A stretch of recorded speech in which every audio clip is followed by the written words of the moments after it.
जय श्री राम, राधे राधे, जय माता जी। तो चले भैया, हम आप लोग के बीच में बहुत प्यारा सा लोकगीत लेकर के आई हूँ। अगर आप लोगों को पसंद है तो लाइक करें, शेयर करें, कमेंट में आप लोग ज़रूर बताएं कि आप लोग को गीत कैसा लगा। तो चलें गीत सुने आप लोग, और प्यारा प्यारा आप लोग अपना अपना आशीर्वाद दें।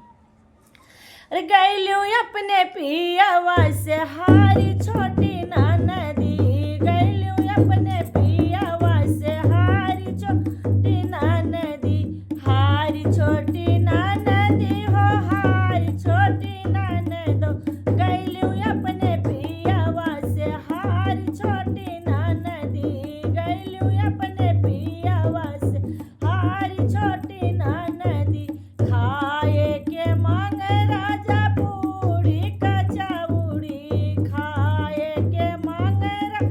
पूरी मिठाई, ऊपर से चटनी अचार छोटी नदी, ऊपर से चटनी अचार छोटी नदी, गैलू अपने पियावा से हारी छोटी नदी, गैलू अपने पियावा से हारी छोटी नदी, हारी छोटी नदी हो, हारी छोटी नदी, गैलू अपने पियावा से हारी छोटी नदी, गैलू अपने पियावा से हारी छोटी नदी,